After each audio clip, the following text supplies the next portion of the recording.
27절입니다. 다 같이 일어나셔서 한 절씩 교독하겠습니다. 예수께서 성전에 들어가 가르치실새 대제사장들과 백성의 장로들이 나와 이르되 내가 무슨 권위로 이런 일을 하느냐 또 누가 이 권위를 주었느냐. 예수께서 대답하시되 나도 한 말을 너희에게 물으리니 너희가 대답하면 나도 무슨 권위로 이런 일을 하는지 이르리라. 요한의 세례가 어디로부터 왔느냐 하늘로부터냐 사람으로부터냐. 그들이 서로 의논하여 이르되 만일 하늘로부터라 하면 어찌하여 그를 믿지 아니하였느냐 할 것이요 만일 사람으로부터라 하면 모든 사람이 요한을 선지자로 여기니 백성이 무섭다 하여 같이요. 예수께 대답하여 이르되 우리가 알지 못하노라 하니 예수께서 이르시되 나도 무슨 권위로 이런 일을 하는지 너희에게 이르지 아니하리라. 아멘. 자리에 앉으셔서 기도하겠습니다. 이곳에 사람의 말을 들으려고 온 사람은 아무도 없습니다. 우리는 하나님의 말씀을 듣기를 원하고 하나님의 말씀으로 우리의 영혼의 양식 삼기를 원합니다. 성령님 우리에게 주의 진리로 가르쳐 주옵소서. 미련한 종을 주님 손에 맡기옵고 예수님의 이름으로 기도하옵나이다. 아멘. 예수님의 십자가 사건은 주 30년 4월 5일 금요일에 있었습니다. 3월 31일 주일에 종려주일이라고 해서 예루살렘에 나귀 새끼를 타고 입성하셨고 4월 1일인 월요일에는 성전 청결 사건과 무화과 나무를 저주하신 사건이 있었습니다. 오늘 본문은 화요일에 있었던 사건이고 예루살렘 종교 지도자들인 대제사장들과 바리새인들 또 장로들과 논쟁을 하시면서 성전의 멸망도 예언하셨습니다. 수요일에는 계속해서 성전에서 말씀을 가르치셨고 예수님을 죽이려는 음모가 있었습니다. 목요일에 주님은 제자들과 함께 최후의 만찬으로 성찬식과 세족식을 하셨고 겟세마네 동산에서 금요일 새벽에 체포되고 또 재판을 받으시고 십자가에 처형되셨습니다. 토요일에는 무덤에 계셨고 주일에 부활하신 마지막 일주일간의 모습입니다. 주후 30년입니다. 오늘 본문이 있었던 앞에 월요일에 4월 1일에 성전 청결 사건과 무화과나무 저주 사건으로 발생한 내용이 오늘 본문 내용입니다.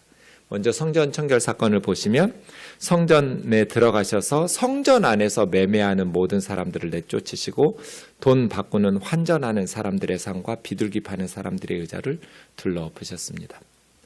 당시에는 예루살렘 성전에서 짐승 제사를 드렸고 20살 이상의 성인 남자들은 1년에 한 번씩 반세겔의 성전세를 바쳐야 했기 때문에 그런데 성전세를 바칠 때에는 그림에 있는 것처럼 로마 제국에서 당시에 밖에서 사용하던 돈은 로마 황제의 얼굴과 로마 이방인의 글씨가 새겨져 있기 때문에 성전에서는 부정하게 여겨서 안 받아줘요.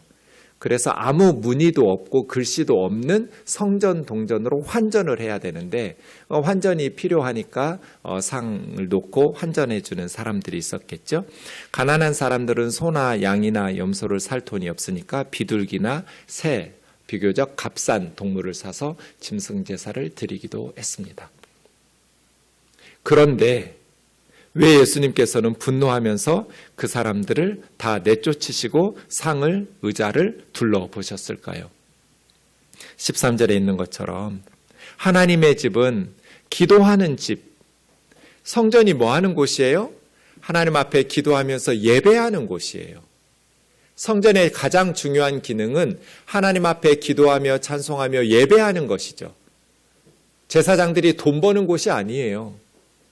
그런데 유대 종교 지도자들은 만민이 기도해야 될 하나님의 집을 강도의 소굴로 만들어버렸어요.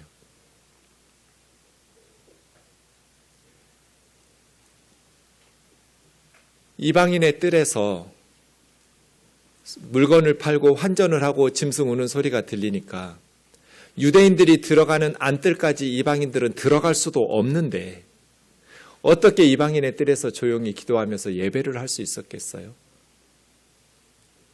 만민이 기도하게 하려면 성전 밖에서 물건을 사오든지 환전을 하든지 해서 성전 안에서는 하나님 앞에 기도하고 예배할 수 있도록 만들어줘야 하잖아요. 그런데 성전에서 물건을 팔고 짐승을 팔고 환전을 하고 하면서 도무지 기도하고 예배할 수가 없는 요세푸스라는 당시 역사가의 기록에 보면 성전에서 사는 짐승들은 밖에 시장에서 사는 것보다 7배나 비쌌다고 그래요. 그러니까 하나님을 믿는 백성들의 신앙심을 이용해서 유대 종교 지도자들이 강도짓을 하고 있는 거예요. 성전이 무엇을 위해서 존재하는가? 너희들 강도짓 하라고 하나님의 집을 지어놓은 게 아니야. 너희들 돈 벌어서 잘 먹고 잘 살라고 하나님의 집이 존재하는 게 아니다. 만민이 하나님 앞에 예배하고 기도하는 곳이지. 왜 만민이 기도해야 될 하나님의 집을 강도의 소굴로 만들었느냐고. 주님은 분노하시면서 성전 청결 사건을 일으키셨습니다. 우면동 교회는 누구를 위해서 존재할까요? 우면동 교회는 무엇을 위해서 존재할까요? 네, 정답입니다. 개척하고 얼마 지나지 않아서 처음으로 여전도회가 구성되었어요. 여전도회 권사님이 어느 날 목사님 이번 주 금요일 생신이죠? 어떻게 제 생일 알았어요? 다 알죠. 그래서 우리 여전도 회원들이 10,000원씩 걷었어요. 주중에 장 봐서 이번 주일에는 우리 교회에 목사님 생일 잔치 우리 여전도회에서 준비하고 있어요. 깜짝 놀랐어요. 아니 권사님, 내 생일인데 왜 여전도 회원들에게 삥을 뜯으셨어요? 생각해 보세요. 가난한 어떤 여집사님이 남편 생일이 되는데 고민을 해요. 케이크를 사고 싶은데 돈이 없으니까 케이크 사는 돈으로 고기나 과일을 사서 가족과 함께 미역국 끓여서 먹으면서도 마음이 좀 아팠겠죠. 케이크를 못 사줘서. 그런데 교회에서 담임 목사 생일이라고 10,000원씩 내래요. 뭐 내긴 하겠지만 내면서 마음이 우리 남편은 케이크도 못 사줬는데 교회에서 담임 목사님은 생일 잔치를 해주시는구나. 좀 불편한 분이 한 분이라도 있으면 우리는 그런 거 하면 안 된다고. 내 생일에 고생하는 사람은 한 사람이면 족하다고. 내 아내라고. 내 아내가 반찬 만들고 미역국 끓여서 우리 식구들끼리 먹으면 된다고. 앞으로 우리 교회에서 담임 목사 생일은 아무도 모르게 지나가게 하라고. 돈 다시 돌려주라고. 정말 우리 교회에서 생신상 차려주고 싶으면 내가 아니라고. 생신이 되어도 찾아올 가족이 없는 혼자 사시는 할머니, 할아버지들이라고. 우리 장로님, 권사님, 집사님 생신상 차려드리자 할 때 마음이 불편할 여전도 회원들은 아무도 없을 거라고. 돈은 그럴 때 걷는 거죠. 교회가 누구를 위해서 존재해요? 무엇을 위해서 교회는 존재해요? 내가 믿는 하나님은 그런 분이라고. 저는 저 때문에 우리 교회 식구들이 고생하는 걸 조금도 원하지 않아요. 나 때문에 고생하는 건 제 아내 한 사람이면 좋게요. 왜 목사 생일인데 교우들이 고생을 해요? 하나님도 그럴 것 같아요. 하나님 이름 팔아가지고 하나님 믿는 백성들의 신앙심을 이용해서 강도의 소굴로 만드는 교회를 하나님은 조금도 기뻐하지 않으실 것 같아요.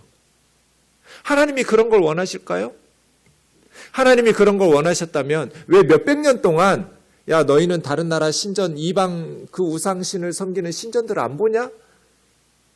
이스라엘에게 웅장한 신전을 지으라고 명령하셨겠죠. 그런데 하나님은 이방 신전과 같이 더 화려한 신전을 지으려고 말씀하신 적이 없어요. 내가 언제 너희에게 나를 위한 신전을 지으라고 명령하더냐. 하나님은 하나님 때문에 가난한 백성들을 착취하는 걸 원하지 않으시는 분이에요. 그런 식으로 헌신하는 것들을 기뻐하면서 복을 주시고 그런 하나님 믿으세요, 여러분? 성경에서 우리가 배우는 하나님이 그런 분이에요? 예루살렘의 종교 지도자들처럼 웅장한 성전을 지어놓고 하나님 이름 팔아서 백성들에게, 그 가난한 사람들에게 강도짓하고 있는, 예수님이 그 모습을 보면서 얼마나 화가 나셨는지. 유사일의 전무후무한 사건이에요. 구약시대에도 신약시대에도 예루살렘 성전에서 이렇게 청결 사건을 일으키신 분이 없어요. 얼마나 답답하셨으면 예수님께서 상을 다 뒤집어 엎으셔가지고 강도의 소굴로 만들었다고 분노하셨겠어요.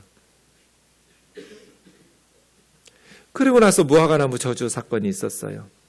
예수님 배가 고파서 길에 서 있는 무화과나무를 봤더니 잎은 무성한데 열매가 없어요. 그래서 그 무화과나무를 영원토록 열매 맺지 못하리라고 저주하셨더니 말라 비틀어졌어요. 근데 문제가 있어요. 4월 1일에 가셨어요. 그 무화과나무에게.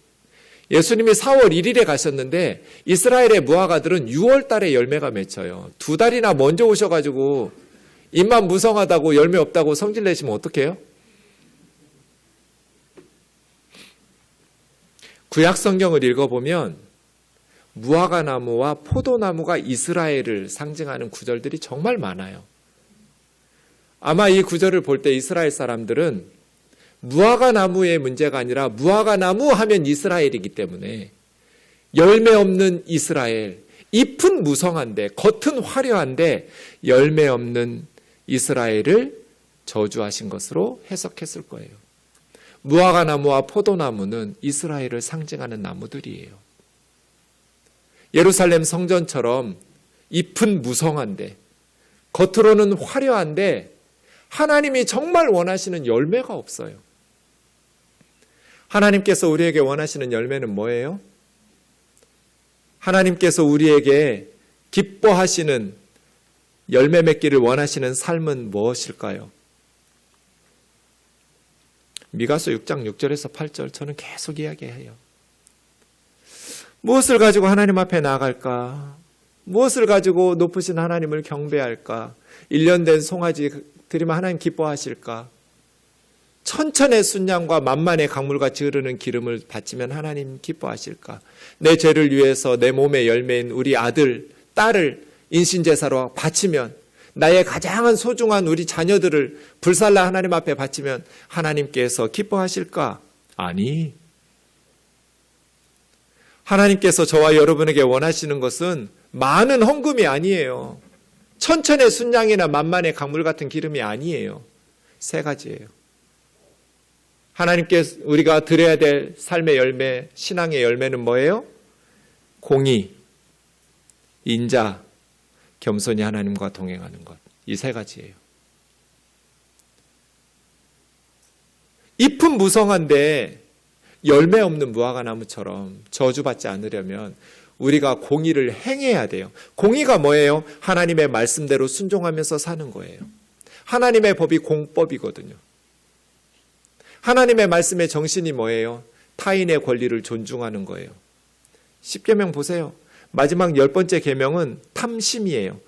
바울이 로마서에서 나는 그것이 죄라고 말씀하시지 않았다면 그게 죄인지도 몰랐을 거라고. 왜냐하면 탐심은 마음의 생각이잖아요. 구체적으로 남에게 피해 주는 거 아니잖아요. 근데 10계명의 마지막 10번째는 뭐예요? 남의 것은 탐내지도 마라. 그거 죄다. 하나님의 법, 하나님의 정의, 타인의 권리를 존중하는 것. 요즘 우리 청년들이 아이를 안 낳아요. 결혼하고 싶고 사랑하는 사람하고 가정을 이루고 싶고 아이도 낳고 살고 싶어요. 설문조사해 보니까 많은 청년들이 결혼도 하고 싶고 아이도 낳고 싶어 해요. 그런데 못 낳아요. 기성세대들이 다음 세대들 거를 다 착취해버렸기 때문이에요. 우리나라가 가난한 나라예요? 아니요. 가난하지 않은 나라예요. 그런데도 청년들이 결혼을 못하고 아이를 못 낳아요. 경제적인 문제가 제일 커요. 왜요? 기성세대들이 다음 세대들의 몫을 다 착취해버렸어요.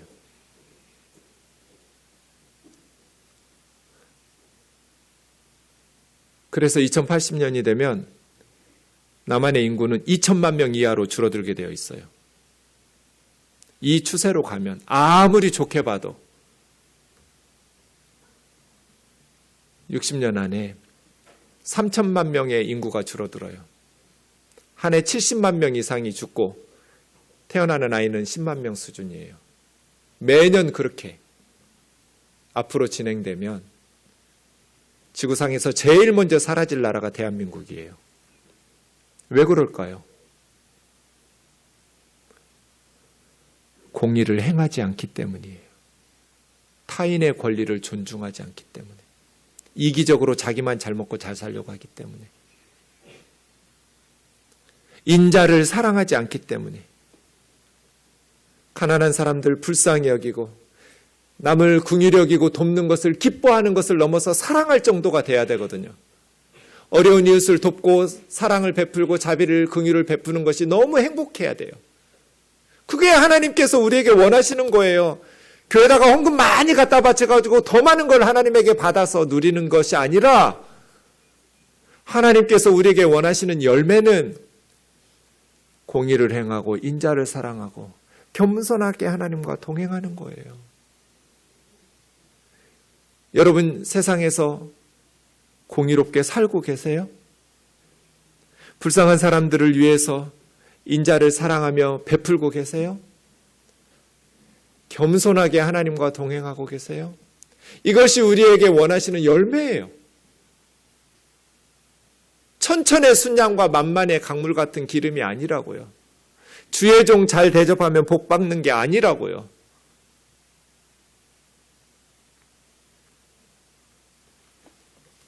그랬더니 유대 종교 지도자들이 예수님께 찾아와서 오늘 질문을 던진 거예요. 대제사장들과 백성의 장로들이 성전에서 말씀 가르치는 예수님에게 찾아와서 네가 무슨 권위로 이런 일을 하느냐? 누가 너에게 이렇게 성전에서 청결 사건을 일으키고 말씀을 가르치고 병자를 고치고 이렇게 사역하는 권위를 주었느냐? 무슨 자격으로 네가 이런 성전에서 난동을 피웠냐고 물었어요. 그때 예수님께서 나도 질문 하나 던질 테니까 그 질문에 대답하면 나도 무슨 권위로 이런 일을 행하였는지 대답해 주겠다. 그러면서 세례 요한의 세례가 하늘로부터냐 사람으로부터냐라고 물었어요. 세례 요한의 세례 운동이 하나님께서 주신 권위로 진행된 것이냐? 그럼 세례 요한은 참 선지자겠죠? 아니면 세례 요한의 세례 운동이 하나님께서 주신 권위가 아니라 사람들이 시켰거나 자기 스스로 사람들이 만들어낸 세례 운동이었느냐? 그러면 세례 요한의 세례는 참된 하나님이 명령하신 게 아니니까 거짓 선지자가 되겠죠, 세례 요한은. 그래서 그 유대 종교 지도자들이 의논을 했어요. 세례 요한은 참 선지자다. 하늘에서 주신 권위로서 세례 운동을 펼쳤다. 라고 대답하려고 했더니 그럼 왜 요한을 믿지 않았냐? 요한은 예수님을 세상 죄를 지고 가는 하나님의 어린 양, 메시아라고 가르치고 나는 그분의 신발 끈 풀기도 감당하지 못할 거라고 예수님을 증언했잖아요. 그러니까 하늘로부터 온 참 선지자라면 왜 세례 요한을 믿지 않았느냐라고 할 것이고, 그러면 세례 요한의 세례 운동이 그냥 하나님이 하신 것이 아니라 사람들이 시켜서 사람으로부터 나온 세례 운동이라고 대답할까 했더니 모든 백성들이 세례 요한을 참 선지자로 여겨요. 하나님의 일꾼으로. 이럴 때는 어떻게 대답해야 돼요? 청문회에 나온 사람들처럼 대답하면 돼요. 모릅니다. 기억이 나지 않습니다. 모른다고 대답했어요.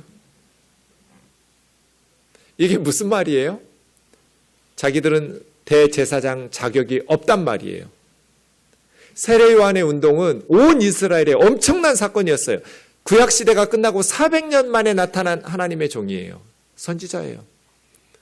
온 이스라엘이 세례 요한에게 나아가서 세례를 받고 죄를 고백하면서 세례운동을 펼쳤는데 그 세례 요한이 정치가도 아니고 경제인도 아니고 지금 영적인 개혁과 하나님의 말씀을 전하는 종교인인데 세례 요한의 세례 사역이 하나님이 주신 참된 사역인지 아니면 세상적으로 이루어진 거짓 사역인지 분별력이 없어요? 예루살렘의 대제사장들이? 그 정도의 분별력이 없다면 영적인 지도자가 될 자격이 없는 거죠. 그래서 예수님도 나도 무슨 권위로 성전에서 이런 일을 했는지 말 안 해줄 거야. 이렇게 대답하셨어요. 예수님의 방식은 랍비의 교육 방식이에요. 당시 랍비들이 이런 식으로 교육했다 해요. 학생이 선생님에게 A는 무엇입니까? 라고 물으면 선생님이 바로 A에 대해서 대답해 주지 않고 비슷한 질문 B를 던지는 거예요. 학생에게. B는 무엇이냐? 그럼 그 학생이 B는 B 플러스입니다. 라고 대답하겠죠? 그러면 랍비가 B가 B 플러스인 것처럼 A는 A 플러스야. 이렇게 가르치는 거예요. 이런 방식의 논쟁이에요, 지금. 유대 종교 지도자들이 예수님에게 네가 무슨 권위로 이런 일을 행하였느냐? 누가 너에게 이런 일을 할 권위를 주었느냐? 예수님이 다시 질문을 던졌어요. 세례 요한의 세례가 어디로부터냐? 하늘로부터냐? 사람으로부터냐? 그럼 원래는 B는 B 플러스라고 학생이 대답을 해야 돼요. 그런데 유대 종교 지도자들은 모른다 하고 대답을 회피했어요. 그래서 예수님이 나도 안 가르쳐 주지 이랬어요. 이게 오늘 본문이에요. 그리고 나서 마태복음에는 3가지 비유가 연속적으로 등장해요. 그런데 이 비유로 예수님은 대답을 해주셨어요. 무슨 권위로 누가 시켜서 성전에서 청결 사건을 일으키는지, 말씀을 가르치면서 사역을 하셨는지를 대답하셨어요. 첫 번째 비유는 2 아들의 비유예요. 어떤 아버지에게 아들이 2이 있었어요. 맏아들에게 아버지가 말했어요. 포도원에 가서 오늘 일 좀 하라고. 포도원 이스라엘이에요. 포도나무, 무화과나무. 그랬더니 큰아들이 예 아버지 포도원에 가서 일할게요 하고 대답은 잘했는데 가서 일을 안 했어요. 둘째에게 말했어요. 포도원에 가서 오늘 일 좀 하거라. 그랬더니 이 둘째는 싫어요. 나 일하기 싫다고. 아버지한테 그렇게 말했는데 나중에 생각해 보니까 자기가 좀 심했어요. 그래서 뉘우치고 포도원에 가서 일을 했어요. 자, 여러분. 첫째 아들과 둘째 아들 누가 아버지 뜻대로 했어요? 이게 어려운 질문이에요. 물론 여러분 같으면 예 아버지 가서 일할게요. 대답도 예쁘게 잘하고 가서 일도 하겠죠. 근데 여기는 그 아들은 없어요.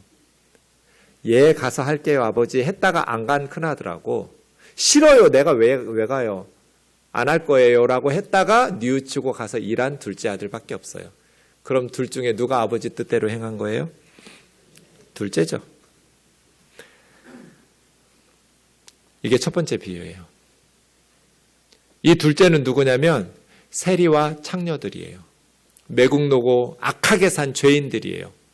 그런데 세례 요한의 의의 말씀을 듣고 세리와 창녀들이 회개하고 새 삶을 살기 시작했어요. 그런데 유대 종교 지도자들은 첫째 아들처럼 내 하나님 뜻대로 살겠습니다. 예루살렘 성전에서 거룩을 외치면서 설교하고 기도하고 짐승 제사를 집례하면서 살았지만 실상 하나님께서 원하시는 공의와 인자를 사랑함과 겸손히 하나님과 동행하는 삶의 열매는 없었어요. 대답만 부잣집 막둥이 아들처럼 예 하겠습니다 하지 말씀에 순종을 안 해요. 아버지 뜻대로 살지를 안 했어요. 그럼 어떻게 되겠어요? 세리와 창기들이 너희보다 먼저 하나님 나라 들어가리라. 이건 조심하셔야 돼요. 먼저 들어가면 유대 종교 지도자들은 나중에 들어간다는 뜻인가? 그런 뜻이 아니에요. 너희는 못 들어간다는 뜻이에요. 세리와 창녀들은 하나님 나라 천국에 들어갈 거예요. 왜? 악하게 살았었지만 싫어요 아버지 안 할 거예요. 불순종하면서 살았었지만 세례요한과 예수님의 말씀을 듣고 회개하고 예수님을 믿고 내가 죄인이라고 회개하고 새 삶을 살기 시작했기 때문에 하나님 나라 들어갈 거고 너희는 큰아들처럼 예 아버지 순종하겠습니다. 포도원에 가서 일하겠습니다. 대답은 잘했지만 아멘 아멘 은혜 받았다고 말은 했지만 거룩한 척 했지만 하나님의 말씀에 불순종하고 강도짓하면서 성전을 강도의 소굴로 만들면서 살았으니 너희는 하나님 나라에 들어가지 못할 거야. 이제 여러분은 큰아들인지 둘째 아들인지 한번 생각해 보세요. 한국교회의 큰아들들이 너무 많아요.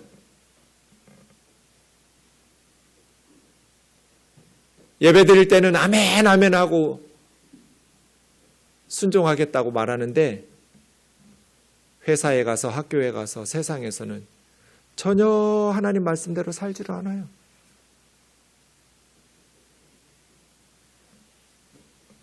두 번째 비유. 악한 소작농의 비유라고 그래요. 한 사람이 다시 이제 포도원이에요. 포도원을 만들었어요. 울타리를 두르고 집자는 틀을 만들고 망대를 세우고 농부들에게 세를 내주고 타국으로 갔다고 했는데 꼭 외국 아니어도 돼요. 멀리 갔다. 원문에 보면 그래 돼 있어요. 그래서 이제 포도 열매가 거쳐서 수확이 될 때쯤 종들을 보내서 세를 좀 달라고. 자기 포도원이니까. 어떻게 해야 돼요, 농부들이? 당연히 포도원 주인에게 약속한 세를 줘야죠, 소작료를. 그런데 이 포도원 농부들이 악한 농부라고 그랬잖아요. 주인의 종들을 때리고 죽이고 돌로 쳐 죽였어요. 그래서 주인이 놀랬겠죠? 그래서 더 많은 종들을 보냈어요. 그랬더니 똑같이 이 악한 농부들이 주인의 종들, 주인에게 소작료를 내라고 받으러 온 종들을 때리고 죽이고 돌로 쳐 죽여요. 주인이 고민하다가 마지막으로 내 아들을 보내야겠다. 내 아들은 존대하겠지. 라고 생각하고 아들을 보냈어요. 그랬더니 이 악한 농부들이 저 아들은 주인의 상속자야. 저 아들을 죽이면 이 포도원은 우리의 유산이 될 거라. 당시에 주인이 상속자를 남기지 않고 죽으면 소작하는 사람들이 1순위예요. 그것을 차지할 수 있는. 그런 악한 생각을 한 거예요. 저 아들은 상속자니까 저 아들 죽이고 노인네 늙었으니까 곧 죽겠지? 외국에서 못 돌아올지도 몰라? 그러면 이 포도원은 우리 거가 될 거야. 죽이자! 해가지고 포도원 밖으로 끌고 가서 그 아들 죽여버렸어요. 그 포도원 주인이 와서 농부들에게 어떻게 할까요? 당연히 진멸하겠죠. 그리고 포도원은 제때 세금을 잘 낼 수 있는 다른 농부들에게 새로 주겠죠. 이게 지금 무슨 비유예요?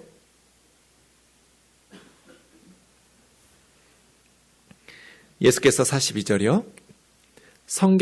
너희가 구약 성경에 건축자들의 버린 돌, 건축하는 사람들이 볼 때 이 돌은 쓸모없다고 생각해서 버렸어요. 유대 종교 지도자들이 생각할 때 예수는 쓸모없다고 버린 돌이에요. 십자가에 죽여버렸어요.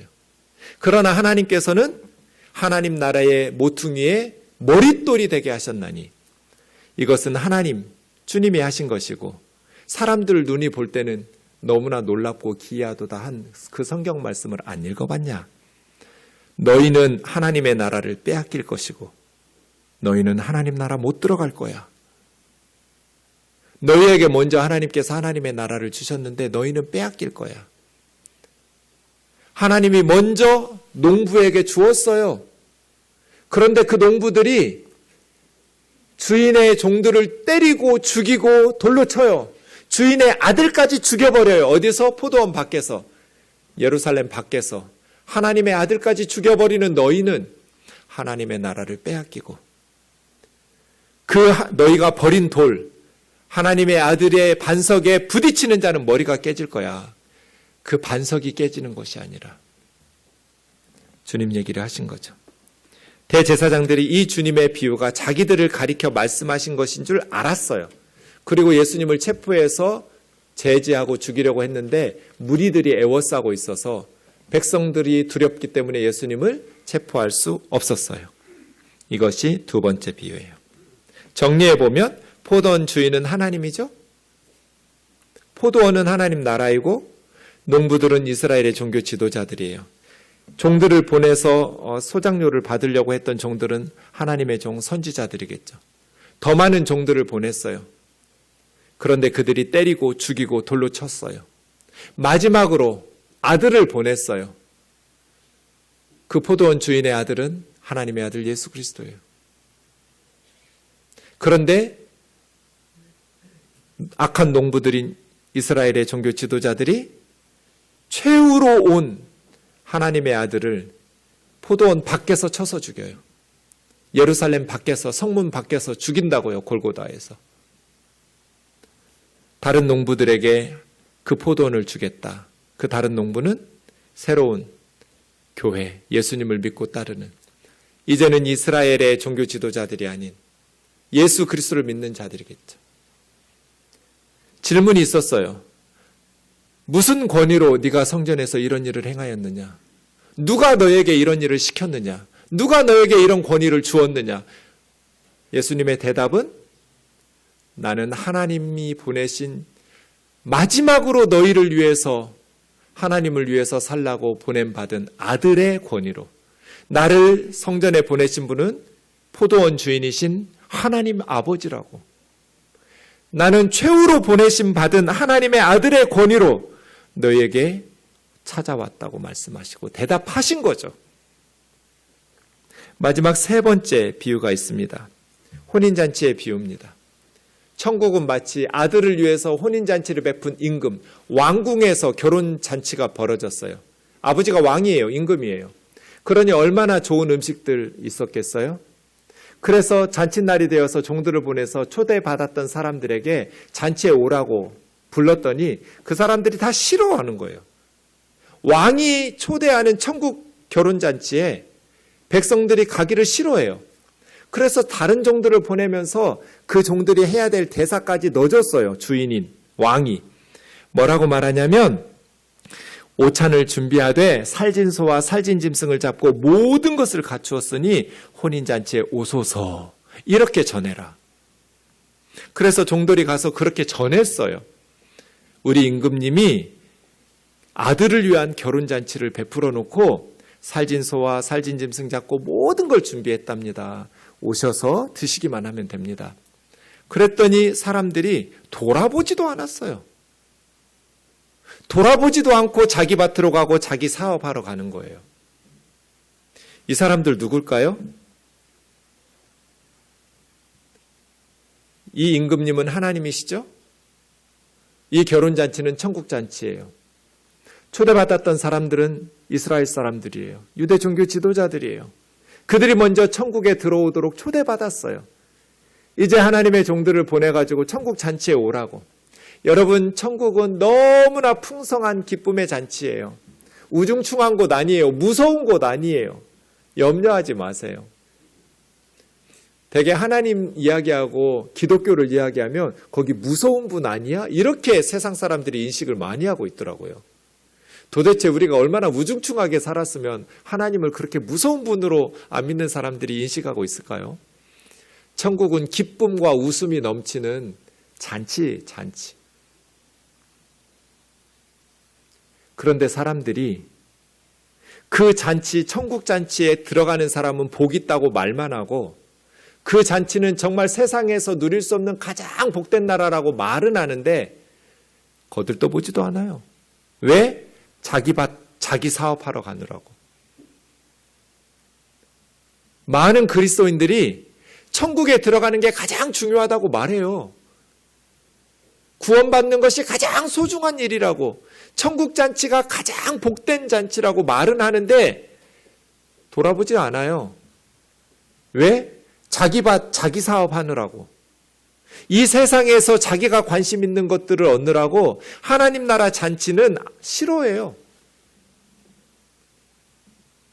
천국 잔치가 베풀어졌고 천국 문이 열려 있습니다. 선교사들 보내고 우리 함께 전도해서 하나님의 복음을, 이 천국 잔치를 함께 가자고 관심 없어요. 다 자기 밭과 자기 사업에만 관심이 있어요. 말로만 천국에 들어가는 게 복 있다고 떠들어요. 삶 속에서는 전혀 천국에 관심 없어요. 천년만년 살 것 아닌데 알면서도 이 세상에 집중하면서 살아요. 자신의 모든 시간과 기도와 에너지와 자원을 이 세상에 쏟아부어요. 천국 잔치에는 관심이 없어요.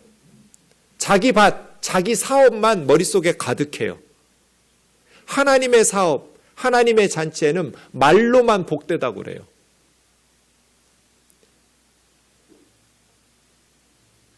그리고 어떤 자들은 잔치 오라는 종들을 잡아 모욕하고 죽여요. 임금이 어떻게 할까요?